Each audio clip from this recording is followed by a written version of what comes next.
صحیح. میرے رسول کریم علیہ السلام نے ایک مثال بیان فرمائی. ایک شمون نام کے بزرگ تھے، بنی اسرائیل سے تعلق تھا،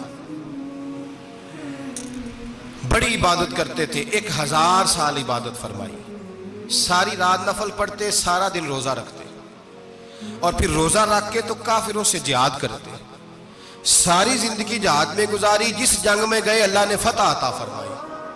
یہ ذرا سوچئے کہ جس کا تذکرہ میرے نبی پاک فرما رہے ہیں وہ کتنا بڑا آدمی ہوگا. ولی اگرچہ بنی اسرائیل کے تھے لیکن اتنا زبردست ان کا جہاد کرنے کا طریقہ تھا، بڑا جہاد کیا، بڑی انہوں نے، کافر بڑے پریشان تھے کہ بندہ قابو نہیں آتا، بڑی دور تک بات گئی، بڑی جد و جہد کی، لیکن حضرت شمون علیہ رحمہ بنی اسرائیل کے ولی تھے، قابو نہ آئے. آخر ان کی بیوی کو خریدا.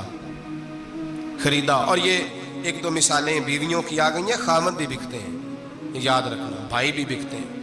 اللہ ماشاءاللہ جب کوئی بکنے پہ آتا ہے تو پھر وہ اپنے معیار کو قائم نہیں رکھتا، پھر لوگ گر جاتے ہیں معیار سے. بیوی کو خریدا، کہنے لگے تو نے اس کے ساتھ رہ کے کیا وقت گزارا ہے؟ کہنے لگی کوئی سکھ نہیں پایا، ایک وقت روٹی ایک وقت کی بھوک، درویشی کا درس دیتا ہے، کچھ بھی نہیں ملا.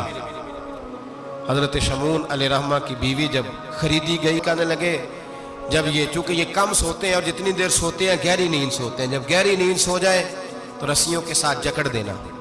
امام غزالی علیہ رحمہ نے اس کو لکھا ہے، رسیوں کے ساتھ جکڑ دیا بیوی نے.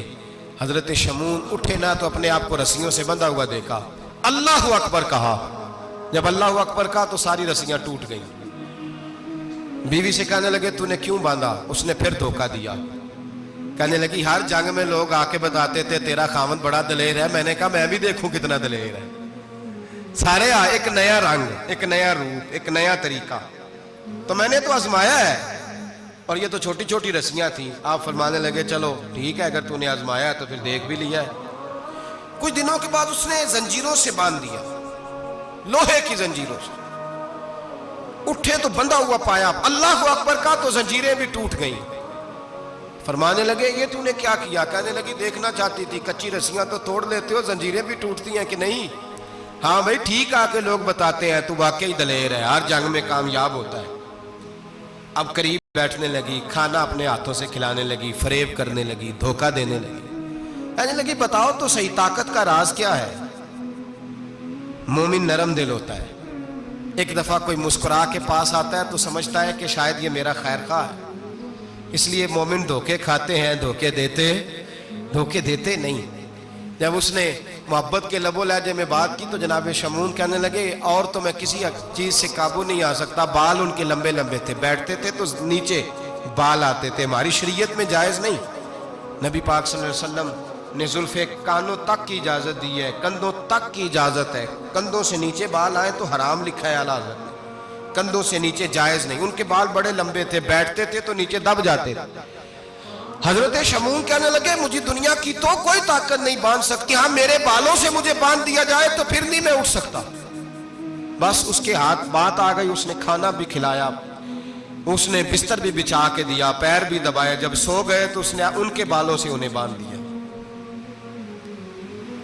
اور کافروں کو جا کے بتایا کہ آج نہیں کھل سکے گا. جب اٹھے تو بندھا ہوا دیکھا، بیوی کی طرف دیکھا، کہا تجھے خیال نہیں آیا کھول دے؟ کہنے لگی ساری زندگی غربت دی تو نے، یہ دیکھ مجھے ہیرے ملے ہیں، کنگن ملے ہیں، یہ دیکھ میرے کانوں میں ہیرا، سونا، چاندی، ہر چیز. چل جا، تیرا کیا کرنا ہے؟ ساری رات عبادتیں، سارا دن تو ذکر فکر اور جہاد میں گزار دیتا. دھوکہ دیا. ان کافروں نے آ کے ستون کے ساتھ چارپائی اٹھائی اور ستون کے ساتھ کھڑی کی، پھر رسیوں اور زنجیروں سے باندھا. اللہ کے ولی کا سب سے پہلے ناک کاٹا، پھر تلوار کے ساتھ کان کاٹے، پھر آنکھیں نکالی. جب زبان کاٹنے لگے تو انہوں نے اللہ کو آواز دی، کہا میرے مولا میں کوئی لاوارث ہوں کہ کوئی مجھے دھوکہ دے اور اس انداز میں قتل کر دے؟ مولا میں دھوکے کھاتا رہا، میں کوئی لاوارث تو نہیں. جب یہ دعا فرمائی تو پھر بجلی چمکی، پھر اللہ کا قہر برسا. امام غزالی فرماتے ہیں وہ کافر جو آئے تھے وہ جلے، اس طرح جلے کہ ان کی ہوا بھی اڑ گئی. اب وہ بی بی دوڑی آئی اور پیروں میں بیٹھی، کہنے لگی بخش دو. آپ فرمانے لگے ساری زندگی میں تیرے دھوکے کھاتا رہا، اب اللہ کی لاٹھی چلنے لگی ہے، اس کی آواز نہیں ہوتی، اب تو خدا کے حوالے ہے۔ پیروں سے آگ چلی، کہنے لگے وہ دیکھنا سونے سے کہہ تجھے بچائے، وہ جو تیرے ہاتھوں میں ہیرے کے کنگن ہیں انہیں کہہ تیری حفاظت کرے، اب وہ جو تیرے کانوں کے اندر سونے چاندی کی بالیاں اور کانٹے ہیں اور جھومر ہیں ان کو کہہ تجھے نجات دلائے۔ جلتی رہی، تڑپتی رہی، چیختی چلاتی رہی، اور اس طرح چیخی کہ وہ خاک بنی، ہوا میں اڑی۔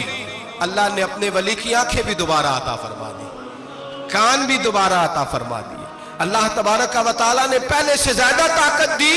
وہ جب باہر نکلے تو اعلان کر رہے تھے، لوگوں دیکھو دھوکہ والے جل گئے، تباہ ہو گئے، نام و نشان مٹ گیا، اور مجھے دھوکہ دیا گیا تھا تو اللہ نے مجھے پہلے سے زیادہ طاقتیں عطا فرما دی، پہلے سے زیادہ قوتیں۔ دھوکہ نہ دیں، فریب نہ کریں۔ جو آپ کسی کو دے رہے ہیں، اور میرے محبوب علیہ الصلوۃ والسلام کی ایک حدیث تو یہ بتاتی ہے